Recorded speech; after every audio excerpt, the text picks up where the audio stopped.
Logan Pierce built an empire, but when his mother refuses to sell her home for his latest project, he makes a ruthless decision that shatters their bond. When betrayal turns to regret, will he find redemption before it's too late? Before we get into the story, comment below where in the world you are watching from today. The morning sun shone through the floor-to-ceiling windows of Logan Pierce's penthouse office. At 45, Logan had built Pierce Enterprises into one of the most successful real estate development companies in the city. His tailored suit and perfect haircut reflected the image he had carefully crafted. Powerful, successful, untouchable. "Mr. Pierce, the final papers for the Riverside project are ready for your signature," said Melissa, his executive assistant, placing a folder on his glass desk. Logan smiled as he flipped through the documents. The Riverside development would be his biggest project yet, luxury condominiums that would make him millions. He signed with a flourish, using the gold pen his mother had given him when he graduated college. His phone buzzed. The name Mom flashed on the screen. Logan sighed and silenced it. The third call from her this week. He didn't have time for her problems. "Is there anything else on my schedule today?" he asked Melissa. "Your mother called again. She says it's urgent." Logan frowned. "Tell her I'm in meetings all day. I'll call her next week." The truth was, Eleanor. Pierce had become an inconvenience. Once a respected school teacher, she now lived in the modest home where Logan had grown up. The house sat on a prime piece of real estate, land that Logan had plans for. Later that afternoon, Logan met with his business partner, Victor Reynolds, at their usual steakhouse. "The old neighborhood is the last piece we need," Victor said, cutting into his steak. "We've bought out nearly every property except for your mother's house." Logan sipped his scotch. "She won't sell. Says she has too many memories there." Victor raised an eyebrow. "You know what needs to be done, Logan. Business is business. Our investors are getting impatient." That evening, Logan drove his black Mercedes to his childhood home. The small house with its faded blue paint and well-tended garden looked out of place among the vacant lots around it. Logan had already purchased and demolished most of the neighboring properties. Eleanor opened the door, her face lighting up at the sight of her son. At 70, she still had the same warm smile, though age had etched lines around her eyes and silver-streaked her once brown hair. "Logan, what a surprise! Come in, come in." She hugged him tightly. "I've been trying to reach you." "I've been busy, Mom. The Riverside project is taking all my time." She led him to the living room, cluttered with photos of Logan growing up. His graduation, his first business award, family holidays. The familiar smell of her homemade cookies filled the air. "I made your favorite," she said, offering him a plate. "Chocolate chip, just how you like them." Logan didn't take one. "Mom, we need to talk." Eleanor's smile faded as she sat down across from him. "Is everything okay?" "I need you to sell the house," Logan said bluntly. "The company is developing this area, and your property is holding everything up." Eleanor's hand trembled as she set down her cup. "But Logan, this is our home. Your father and I bought this house when you were just a baby. We raised you here." "That was a long time ago. This neighborhood is changing. Where would I go?" she asked quietly. Logan avoided her eyes. "There's a nice retirement community across town. The company will cover the first year." "A retirement home." Tears welled in her eyes. "This is my home, Logan. All my memories are here. Your father's garden, the marks on the wall showing how tall you grew each year, the kitchen where I taught you to make pancakes on Sunday mornings. Those are just memories, Mom. This is business." Eleanor reached for his hand. "Please, Logan, I'm asking you as your mother. Don't take my home away." For a moment, Logan felt a twinge of guilt. Then he remembered the millions waiting if he could. "Complete this deal. I'm sorry, Mom, the decision is made. I've already drawn up the papers." He pulled out a document from his jacket. "You need to sign this within the week." Eleanor stared at the papers, then back at her son. "What happened to you, Logan? Your father and I didn't raise you to be this way. Dad's been gone for 15 years and I grew up. This is the real world." Logan stood. "I'll be back on Friday for your answer." As he walked to his car, Eleanor called after him. "I worked 3 jobs to put you through business school. I believed in you when no one else did." Logan paused but didn't turn around. He got in his car and drove away, pushing down the voice in his head that told him he was making a terrible mistake. The next day, at the office, Logan couldn't focus. His mother's words kept replaying in his mind. By afternoon, he'd made his decision. He called Victor. "I've been thinking about my mother's property," Logan said. "Maybe we should build around it." Victor's laugh was cold. "That's not happening." "Logan, the investors are counting on that land. If you can't convince her, I will." "What does that mean?" Logan asked, suddenly alert. "It means I'll make her an offer she can't refuse." That night, Logan couldn't sleep. He poured himself a drink and walked to his balcony, looking out over the city lights. His phone rang. It was his mother. Against his better judgment, he answered. "Mom, it's late." Her voice was shaking. "Logan, someone from your company came by today, a man named Victor. He threatened me, said if I didn't sell, there would be consequences." Logan's grip tightened on his phone. "What exactly did he say?" "He said the house might have an accident, that I should take the money while I could." She was crying now. "Logan, I'm scared." "I'll handle it," Logan promised. "Just don't do anything until I get there." The next morning, Logan confronted Victor in his office, slamming the door behind him. "You threatened my mother," Logan demanded. Victor shrugged. "I did what you couldn't. Business is business, remember?" "Not like this. I'm buying her out myself at double the market value. The company doesn't touch her." Victor's eyes narrowed. "You're making a mistake, Logan." "No. Working with you was the mistake."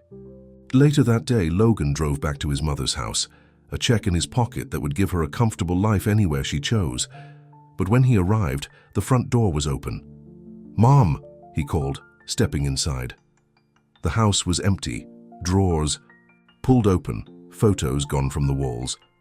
On the kitchen table was a note in his mother's handwriting. "Logan, I won't be part of your business deals anymore. The house is yours. Do what you want with it. I've taken only what matters, my memories and my dignity. Don't try to find me." Logan sat down heavily at the kitchen table, the check still in his pocket. He noticed something else, a small box beside the note. Inside was the gold pen he had given her years ago, broken in half. In the days that followed, Logan tried every way he could think of to find his mother. He hired private investigators, called her friends, checked hotels and motels. But Pierce had disappeared. The development project moved forward. Eleanor's house was demolished and construction began on luxury condominiums. Logan moved into a bigger office, bought a more expensive car, but found no joy in any of it. 3 months passed. Logan was leaving a restaurant one evening when he spotted a familiar figure across the street, a woman with silver-streaked hair, helping to serve food at a homeless shelter. "Mom," he called, but his voice was lost in the traffic noise. He crossed the street quickly, but by the time he reached the shelter, the woman was gone. The shelter coordinator, a kind-faced woman named Martha, met him at the door. "Can I help you?" she asked. "The woman who was just here, do you know her?" Martha looked suspicious. "Why do you want to know?" "She's my mother," Logan said. "I've been looking for her." Martha's expression softened slightly. "Eleanor volunteers here 3 times a week. She's been a blessing to our community." "Where is she staying?" "I need to talk to her. She asked me not to tell anyone where she's living," Martha said firmly. "But I can give her a message." Logan took out his business card and wrote on the back, "Mom, please call me. I'm sorry." Logan. As he handed it to Martha, a commotion broke out at the back of the shelter. A man had collapsed and people were calling for help. "That's Eleanor's friend Joe," Martha explained, rushing toward the scene. "He's been sick for weeks, but we can't afford the medicine he needs." Logan followed without thinking. He found his mother kneeling beside an elderly man, holding his hand and speaking softly to him. When Eleanor saw Logan, she froze. The lines in her face seemed deeper, and her clothes were simple and worn. But her eyes held the same strength they always had. "What are you doing here?" she asked quietly. Before Logan could answer, paramedics arrived and took Joe away in an ambulance. Eleanor went with them, not looking back at her son. Logan stood in the middle of the shelter, surrounded by people his real estate developments had likely displaced, the ones he had never thought about until now. Martha approached him again. "If you really want to help your mother, don't just look for her, see what she sees, help who she helps." That night, Logan couldn't sleep. He sat in his expensive penthouse looking at old family photos he had kept hidden away. In one, his mother stood proudly beside him at his college graduation. In another, she worked in her garden, the same garden his company had bulldozed. For the first time in years, Logan Pierce cried. The next morning, he made a call to his accountant. "I need you to set up a payment," he instructed, "to St. Mary's Hospital. It's for a patient named Joe, cover all his medical expenses." It was just the beginning. Logan had a lot to make up for, and finding his mother was only the first step. What he didn't know was that Eleanor's situation was more dire than he imagined, and the price of his betrayal would be higher than he could possibly pay. A week passed since Logan had seen his mother at the homeless shelter. Each day he returned, hoping to find her, but Eleanor never appeared. Martha, the shelter coordinator, remained tight-lipped about her whereabouts. "She'll come when she's ready," was all Martha would say. Logan wasn't used to waiting. As CEO of Pierce Enterprises, he was accustomed to getting what he wanted immediately. But finding his mother was teaching him patience. On his 5th visit to the shelter, Logan didn't just ask questions. He rolled up his sleeves and helped serve meals. The people he fed looked at him suspiciously at first, his expensive watch and tailored clothes marking him as an outsider. "You're new here," said an elderly woman as he ladled soup into her bowl. "Yes, ma'am," Logan replied. "I'm looking for my mother, Eleanor Pierce." The woman's eyes lit up. "Eleanor? Oh, she's an angel. Gave me her own blanket when it got cold last month. Do you know where I can find her?" The woman shook her head. "She helps anywhere she's needed. Always moving, that one." By the end of the evening, Logan's back ached from standing and his hands were raw from washing dishes. As he was leaving, Martha approached him. "You're persistent, I'll give you that," she said, studying his face. "Come back tomorrow. Eleanor, we'll be here to check on Joe." Logan arrived early the next day, his heart pounding as he waited. When the shelter door opened and his mother walked in, he barely recognized her. She looked thinner, her clothes were worn, but there was a quiet dignity about her that he had never truly appreciated before. "Mom," he said, stepping forward. Eleanor stopped, her expression guarded. "Logan, please, can we talk?" She nodded stiffly and led him to a small office at the back of the shelter. Once inside, she didn't sit down. "How's Joe?" Logan asked. "Better, thanks to your money," Eleanor replied. "Martha told me what you did. It was the least I could do." An uncomfortable silence stretched between them. "Why are you here, Logan?" Eleanor finally asked. "I've been looking everywhere for you," he said. "I was worried." "Worried?" Eleanor's voice sharpened. "You weren't worried when you forced me out of my home. You weren't worried when you chose money over family." Logan flinched. "I was wrong, Mom. I'm sorry." "Sorry doesn't rebuild a house," she said. "Sorry doesn't erase what you did." "Tell me how to make it right," Logan pleaded. Eleanor looked at him with tired eyes. "I don't think you can." Before Logan could respond, there was a knock at the door. Martha poked her head in. "Eleanor," the clinic called. "Mrs. Rodriguez's test results are back, and it's not good. She's asking for you." Eleanor nodded and turned to Logan. "I have to go." "Let me drive you," he offered quickly. After a moment's hesitation, Eleanor agreed. As they drove across town in Logan's luxury car, she explained that Mrs. Rodriguez was a grandmother raising 3 grandchildren by herself. She had been diagnosed with cancer, and the prognosis was poor. "What will happen to the children?" Logan asked. "That's what everyone's worried about," Eleanor replied. "There's no other family to take them." At the small apartment complex, Logan waited in the car while his mother went inside. Through the window, he could see her sitting beside an elderly woman, holding her hand, their heads bent in conversation. The 3 children, 2 boys and a girl, sat nearby, their faces solemn. When Eleanor returned to the car an hour later, her eyes were red from crying. "She has 6 months, maybe less," Eleanor said quietly. "The children will go into foster care, probably separated." Logan gripped the steering wheel tightly. "That's not right." No, it's not, Eleanor agreed. But what can be done? She has no savings, no insurance, and no family except those kids. They drove in silence for a while. Then Logan asked, "Where are you staying, Mom? Let me take you home."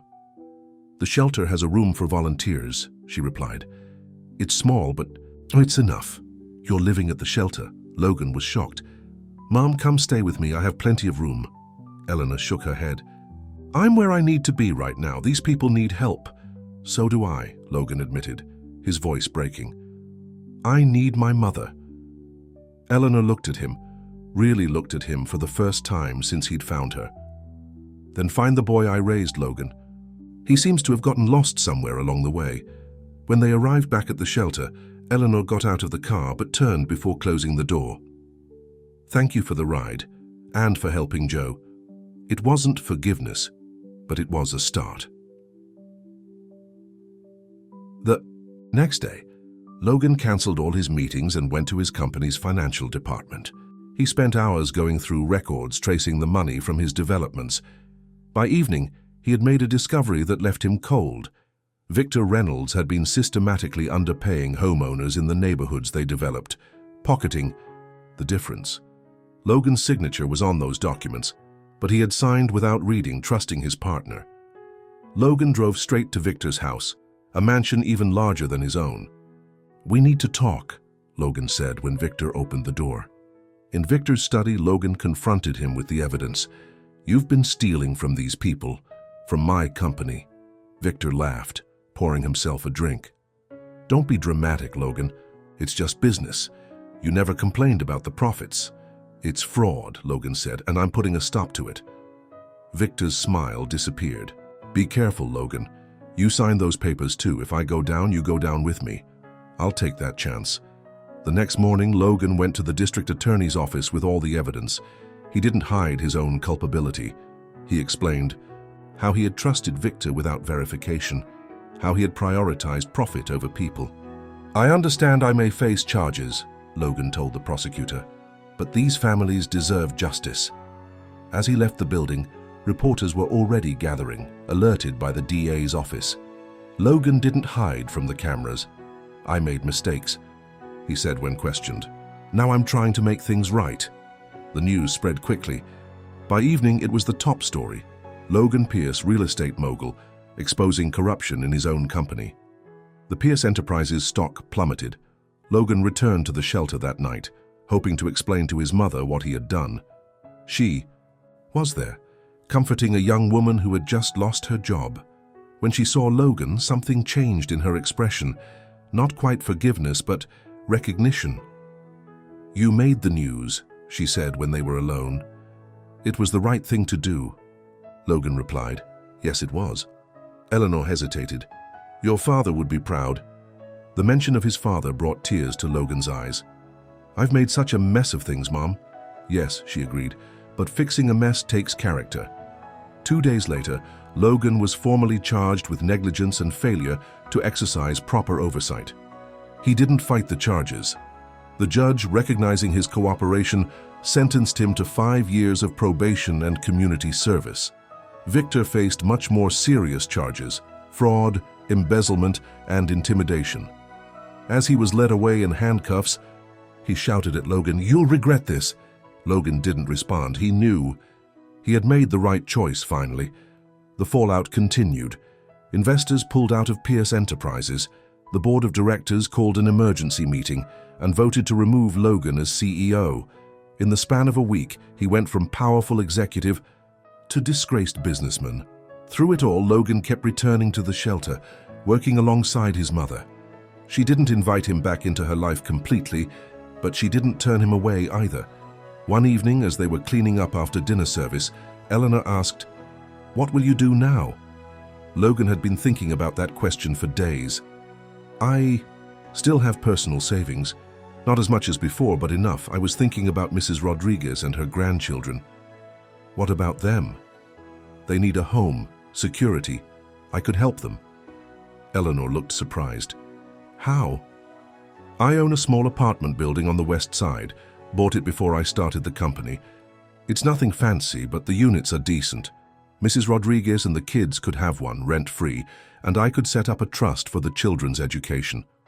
For the first time since he'd found her, Eleanor smiled.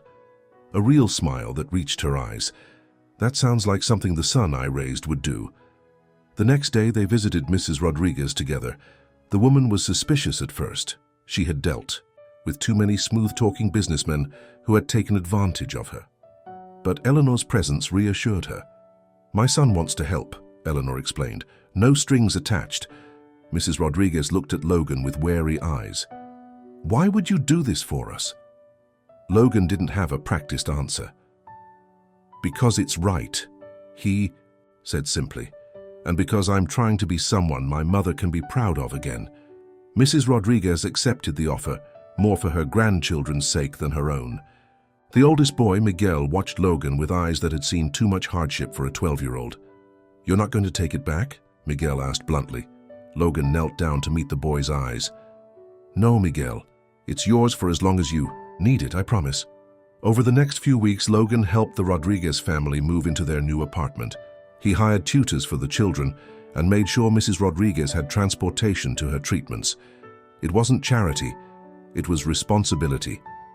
Each evening, he returned to his penthouse, which felt emptier and colder than ever.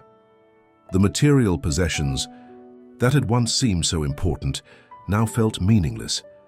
One night, after helping Miguel with his math homework, Logan found his mother waiting for him outside the Rodriguez apartment.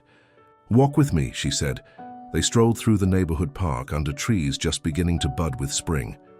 "You've changed," Eleanor observed. "I'm trying," Logan admitted. "I know." She took a deep breath. "I've been thinking about forgiveness. It doesn't come easy to me, not after what happened." Logan's heart sank. "I understand. But," she continued, "I see you with the Rodriguez children. I see how you're helping at the shelter. You're becoming the man I always believed you could be." They stopped at a bench, and Eleanor sat down, patting the space beside her. Logan joined her, holding his breath. "I'm not moving back in with you," Eleanor said firmly. "I need my independence, and I still have work to do at the shelter." "I understand," Logan said, trying to hide his disappointment. "But," she said, reaching for his hand, "I think it's time for us to find our way back to being family." Logan squeezed her hand, unable to speak past the lump in his throat. "Sunday dinners," Eleanor suggested. "We could start with that." It was a small step toward reconciliation, but it was everything to Logan. What he didn't know was that Victor Reynolds was plotting his revenge from behind bars, and that the journey to redemption would test Logan in ways he couldn't imagine. The price of betrayal was high, and Logan had only just begun to pay. Spring turned to summer, and Logan settled into a new routine. Without his position at Pierce Enterprises, he found himself with time he'd never had before. Each morning, he volunteered at the shelter, serving breakfast and helping people connect with social services. In the afternoons, he often visited Mrs. Rodriguez, taking her to doctor's appointments and helping the children with homework. His first Sunday dinner with Eleanor was awkward. They sat across from each other at a small table in her shelter apartment, the silence broken only by the clinking of silverware against plates. "How's the pasta?" Logan asked, desperate for conversation. "It's good," Eleanor replied. "Did you make it yourself?" Logan nodded. "I've been teaching myself to cook. It's not as easy as it looks." Eleanor smiled slightly. "You should have paid more attention when I tried to teach you years ago." "I should have paid attention to a lot of things you tried to teach me." By the third Sunday dinner, the conversation flowed more easily. Eleanor shared stories about the people at the shelter, and Logan talked about his community service, which involved helping low-income families with financial literacy. "I'm not allowed to give financial advice because of my probation," Logan explained, "but I can teach basic budgeting and help people understand predatory lending." "You're good at that," Eleanor said, "using what you know to help others." One evening in late July, Logan was leaving Mrs. Rodriguez's apartment when Miguel stopped him at the door. "Mr. Pierce, can I ask you something?" The boy seemed nervous. "Of course, Miguel. My friend Carlos, his family is getting evicted from their apartment. The landlord raised the rent and they can't pay. Is there anything you can do?" Logan was taken aback. "I don't know, Miguel. I'd have to look into it. Please, Miguel said. Carlos is my best friend. They don't have anywhere to go. The next day, Logan met with Carlos's family. Their situation was all too common. Hard-working people caught between rising rents and stagnant wages.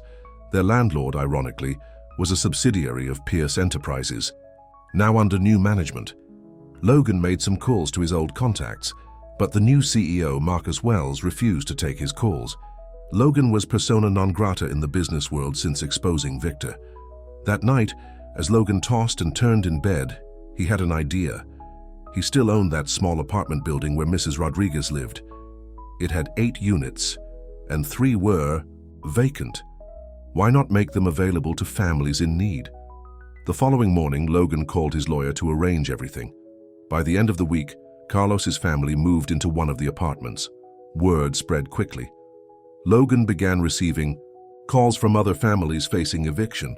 His apartment building couldn't house them all, but the experience sparked something in him.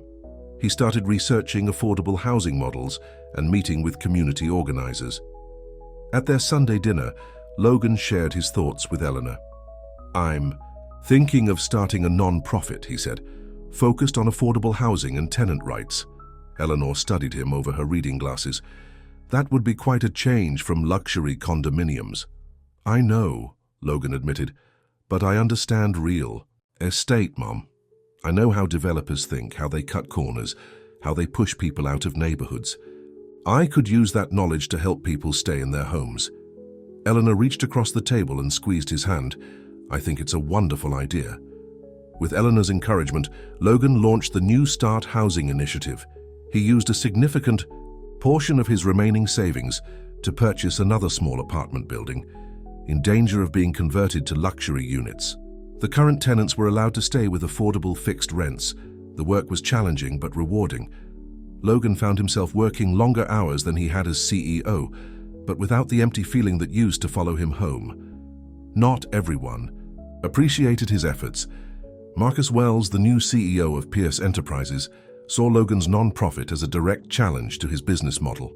When Logan successfully stopped one of Pierce Enterprises' developments from displacing a historic black neighborhood, Marcus decided to fight back. First came the legal challenges. Pierce Enterprises lawyers claimed Logan was violating his non-compete agreement by working in real estate. Logan's lawyer argued that non-profit affordable housing was fundamentally different from luxury development. While the legal battle dragged on, Logan received an unexpected visitor at the shelter. Detective James Cooper of the Financial Crimes Division wanted to ask a few questions about Victor Reynolds. He's making a deal with the prosecutor, Detective Cooper explained. Says he has new evidence that you were more involved in the fraud than you admitted. Logan was stunned. That's a lie. I gave the DA everything I had. Just doing my job, Mr. Pierce. Victor claims you had a separate set of books, that you instructed him to underpay those homeowners. That's absurd, Logan protested. Why would I turn myself in if I was hiding something? Detective Cooper shrugged. Maybe you knew Victor was going to get caught, so you got ahead of it. Made yourself look like the whistleblower instead of the mastermind. After the detective left, Logan called his lawyer, who advised him to sit tight. It's Victor's word against yours, and your cooperation has earned you goodwill with the DA. Still, the accusation rattled Logan. He decided not to tell Eleanor. She had just begun to trust him again, and he couldn't bear to see doubt in her eyes. That weekend, Logan missed their Sunday dinner for the first time. He was at the hospital, with Mrs. Rodriguez, who had taken a turn for the worse. The cancer had spread, and the doctors were not optimistic. Eleanor understood, of course. She even joined him at the hospital on Monday, sitting with Mrs. Rodriguez while Logan took the children to get something to eat. She doesn't have much time, Eleanor said quietly when Logan returned. Days, maybe a week. Logan nodded, a lump in his throat. Over the past months, he had grown to care deeply for Mrs. Rodriguez and her grandchildren. The thought of the kids losing their grandmother was devastating. What will happen to them? Logan asked, watching Miguel, Ana, and little Luis huddled together in the hospital waiting room. They'll need a guardian, Eleanor replied. Someone they trust. Logan met her eyes, understanding what she was suggesting. You think I should...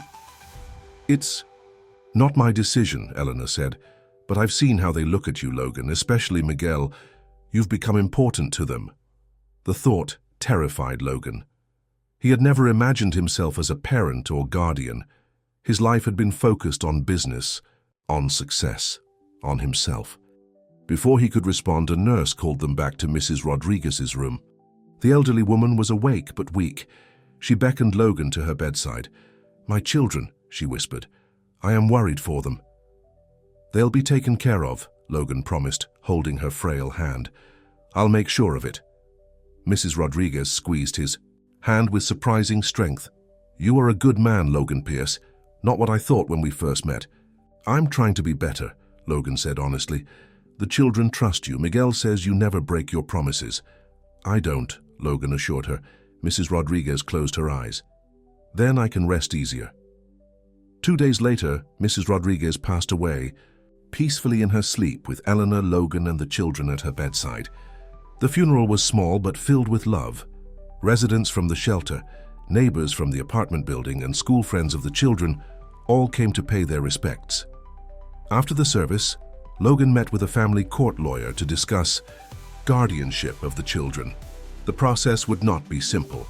As a single man with a recent criminal record, even if it was just probation, Logan would face scrutiny. "The court always looks for family first," the lawyer explained. "Are there any relatives who could take them?" "None that Mrs. Rodriguez was in contact with," Logan replied. "She raised the children after her daughter, their mother, died of a drug overdose. The fathers aren't in the picture." "Then we'll need character references, home studies, background checks."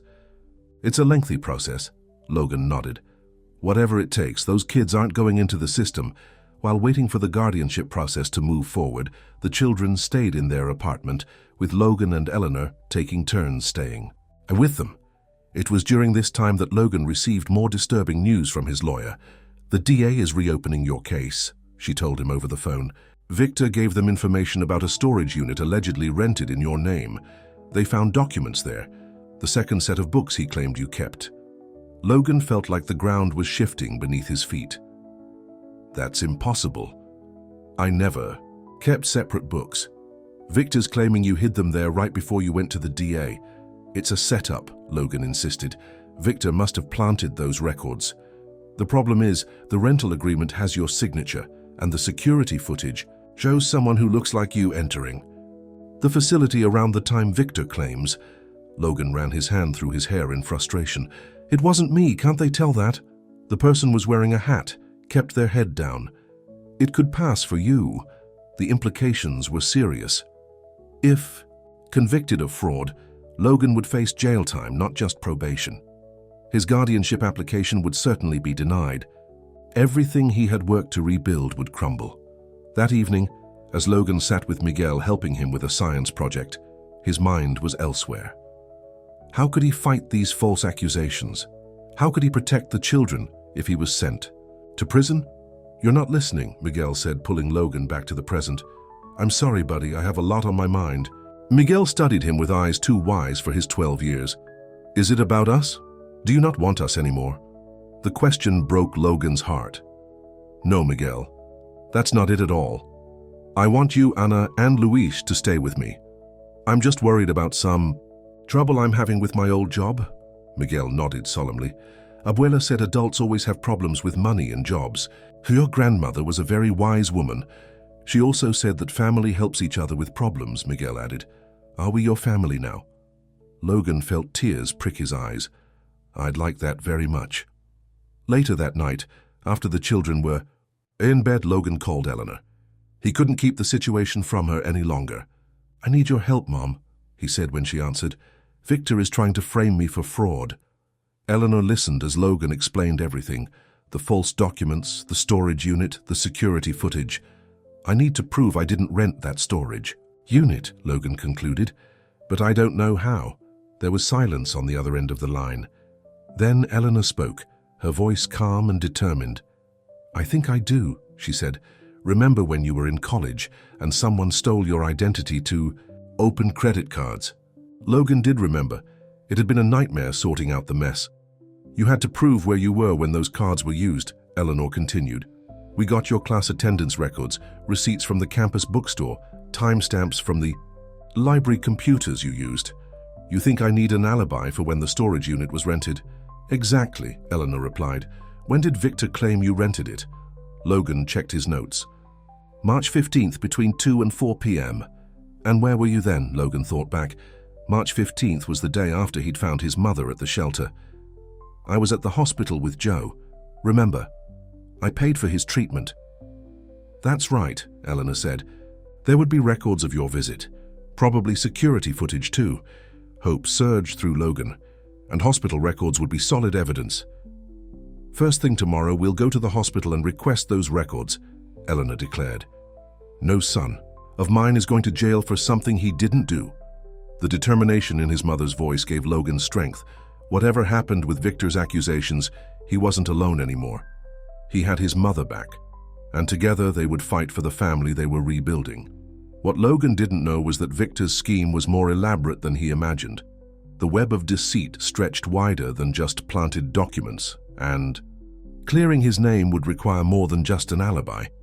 The true price of betrayal was still being calculated, and the final bill had yet to come due.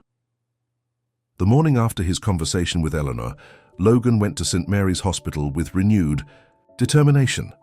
The administrative office was busy, but Logan waited patiently, a new virtue he was still getting used to.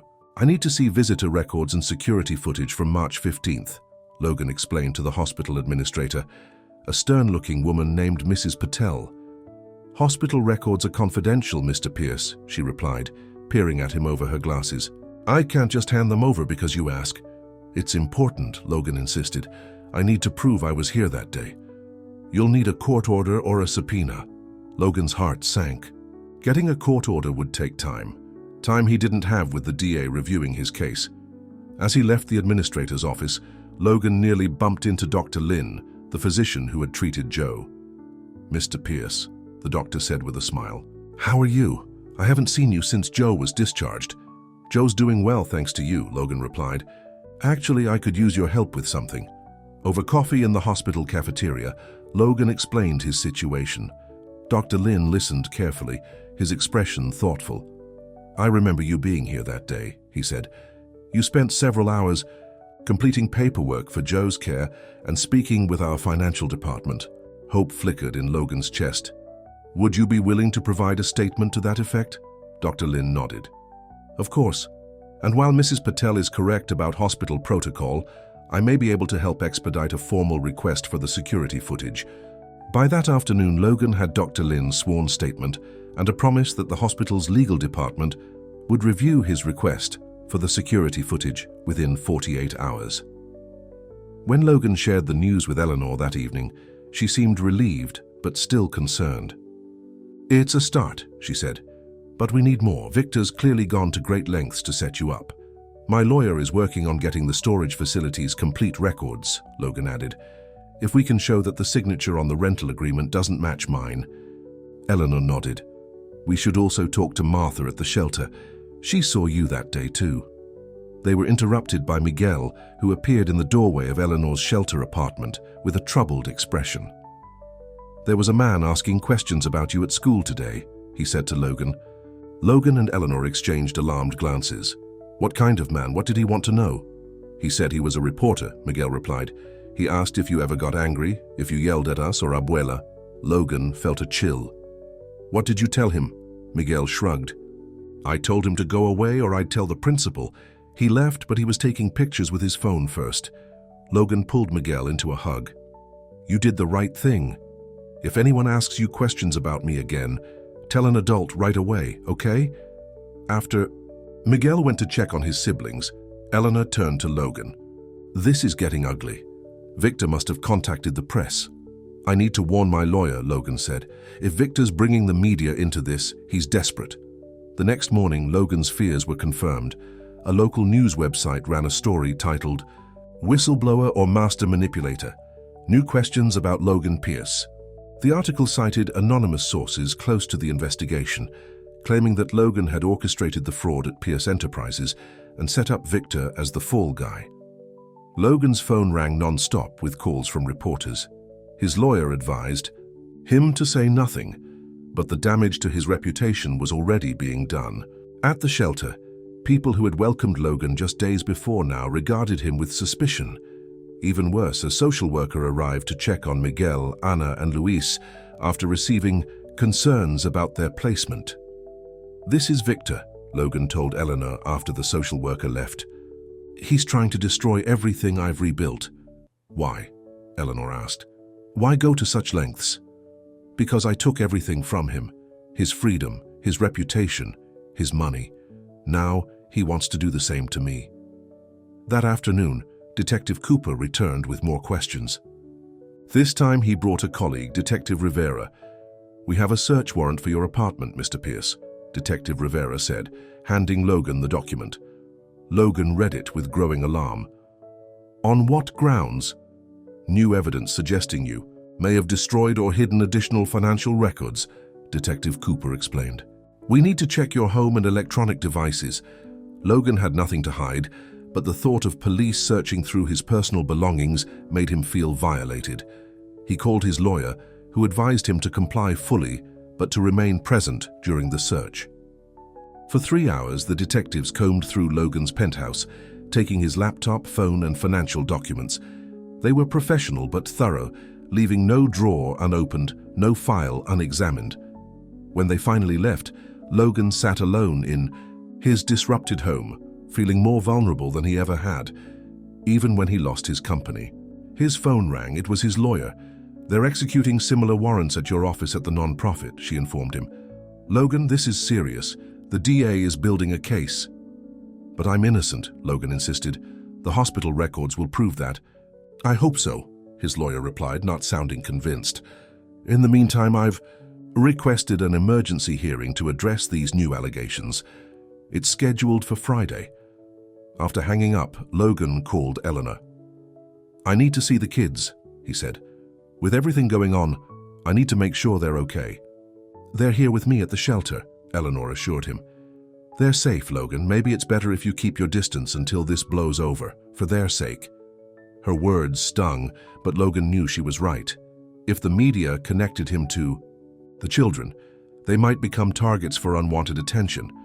The last thing they needed after losing their grandmother was to be thrust into a public scandal. "Tell them I love them," Logan said, his voice breaking. "Tell them I'll see them soon."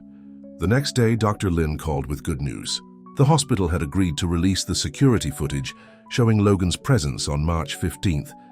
Additionally, the financial department had records of Logan's payment for Joe's treatment, time-stamped during the exact hours the storage unit was allegedly rented. Logan immediately forwarded the evidence to his lawyer, who seemed cautiously optimistic. "This is good," she said, "but Victor's story is that you hired someone to rent the unit for you. We need to prove the documents found there were planted." "How do we do that?" Logan asked. "I'm working with a forensic accountant to analyze the documents. If they were created after the fact to implicate you, there might be evidence of that." Logan's emergency hearing arrived on Friday. The courtroom was tense, with reporters filling the public seats. As Logan entered with his lawyer, he spotted a familiar face in the back row, Martha from the shelter, giving him an encouraging nod. The prosecutor presented the new evidence against Logan, the documents from the storage unit, the rental agreement, with his apparent signature and testimony from a storage facility employee who claimed to remember Logan. When it was the defense's turn, Logan's lawyer presented the hospital records and security footage, clearly showing Logan at St. Mary's during the time in question. She also called Dr. Lin to testify about Logan's presence that day. The judge, a no-nonsense woman in her 60s, listened carefully to both sides. "The evidence is conflicting," she concluded. "On one hand, we have documents allegedly linking Mr. Pierce to fraud. On the other, we have clear evidence he was elsewhere when the storage unit was rented. I'm not prepared to make a ruling today. I want a full investigation into the authenticity of these documents and the storage facility's security footage." It wasn't a victory, but it wasn't a defeat either. The judge had questioned the evidence against Logan, which was more than he had hoped for. As he left the courthouse, Logan was met by a swarm of reporters. Following his lawyer's advice, he said nothing and pushed through the crowd to his car. When he arrived home, he was surprised to find Eleanor waiting for him. "How did you get in?" he asked. "The doorman remembered me from when I used to visit," she replied. "I told him it was an emergency." "Is it? Are the kids okay?" Eleanor nodded. "They're fine. But there's something you need to see." She handed him a small envelope. Inside was a memory card. "What is this?" Logan asked. "Martha found it," Eleanor explained. "A man came to the shelter yesterday asking questions about you. He left his coat when he went to the bathroom, and Martha found this in the pocket. She thought it might be important." Logan inserted the memory card into his laptop. It contained dozens of photos of him. At the shelter, with the Rodriguez children entering and leaving his apartment, there were also photos of Eleanor and the children alone. "He's been following all of us," Logan said, feeling sick. "But why take these pictures unless he was planning to use them somehow," Eleanor finished. Logan scrolled through the images until he found one that made his blood run cold. A photo of him entering his building on March 15th, the same day. He was supposed to be at the hospital. "This is doctored," Logan said. "The timestamp has been changed." "Can you prove it?" Eleanor asked. Logan studied the image more carefully. "Look at this," he said, pointing to a newspaper stand visible in the background. "The headline shows yesterday's date, not March 15th. Logan immediately called his lawyer and explained what they had found. "This is exactly what we need," she said excitedly. "Evidence of tampering. Can you bring it to my office right away?" Before Logan could reply, there was a knock at his door. When he opened it, Detective Cooper stood there with a grim expression. "Logan Pierce, you're under arrest for obstruction of justice and tampering with evidence." "What?"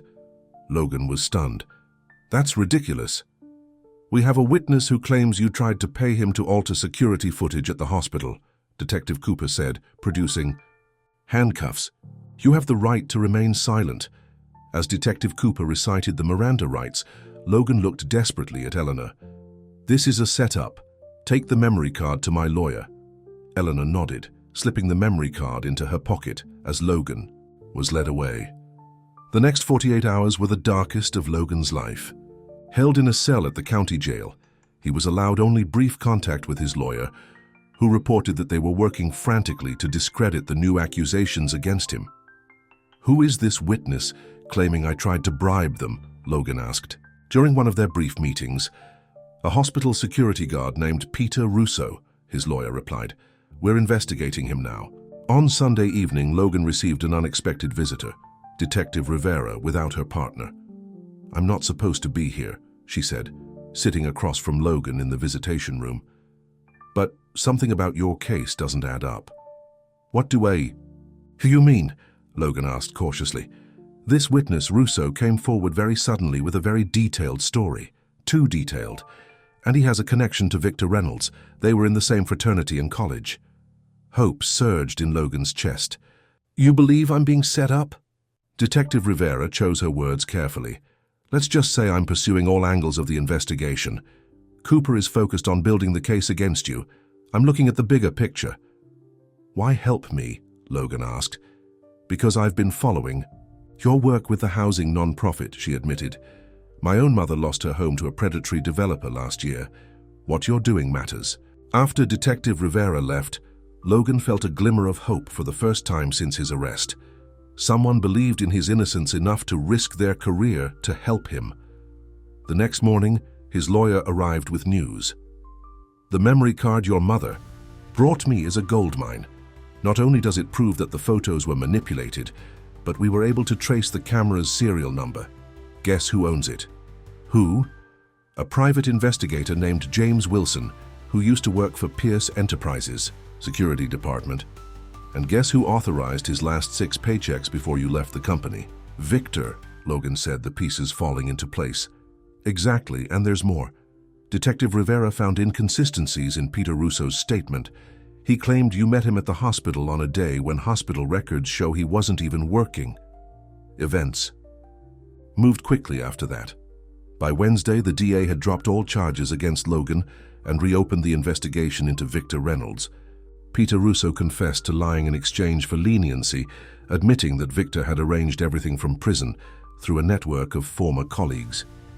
Logan was released that afternoon. Eleanor was waiting for him outside the jail, along with Martha from the shelter and, to his surprise, Miguel, Anna and Luis. "I thought it was important for them to see justice done," Eleanor explained as the children rushed to hug Logan. "Is it over?" Miguel asked, his young face serious. "Are the bad people going to leave you alone now?" "I think so," Logan replied, hoping it was true. Over the next few weeks, the full extent of Victor's conspiracy unraveled. The private investigator confessed to planting the forged documents in the storage unit. Marcus Wells, the new CEO of Pierce Enterprises, was implicated in the scheme and resigned in disgrace. Victor faced new charges of witness tampering and obstruction of justice, ensuring he would remain in prison for many years. As for Logan, his name was cleared, but the experience had changed him profoundly.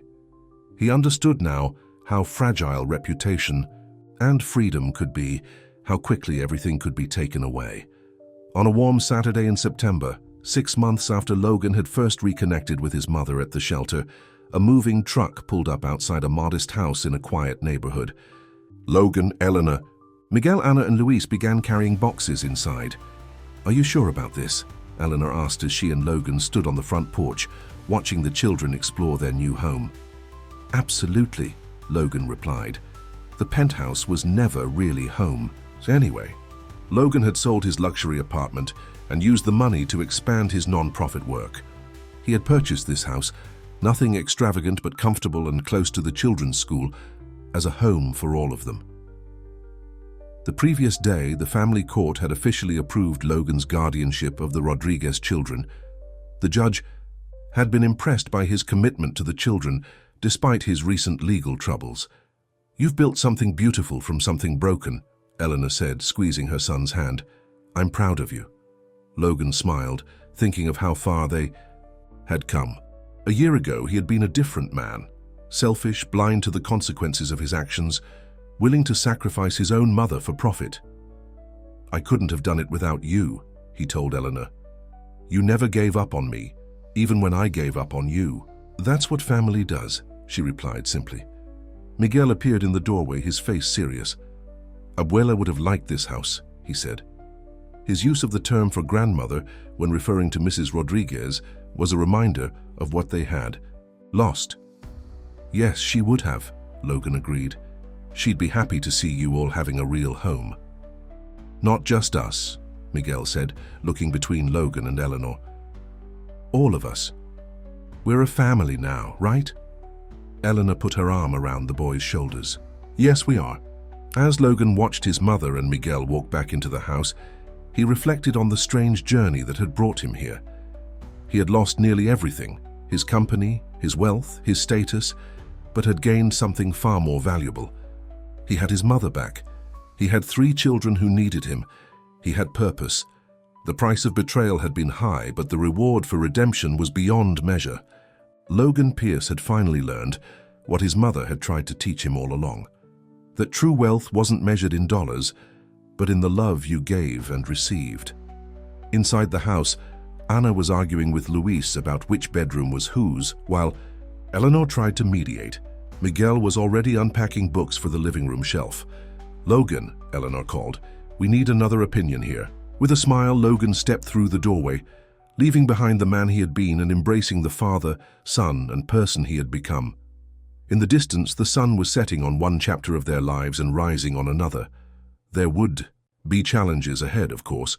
Family was never simple, but they would face those challenges together, bound not by blood in all cases, but by something equally powerful: choice. The choice to forgive, to grow, to love. And in the end, that choice had made all the difference. The end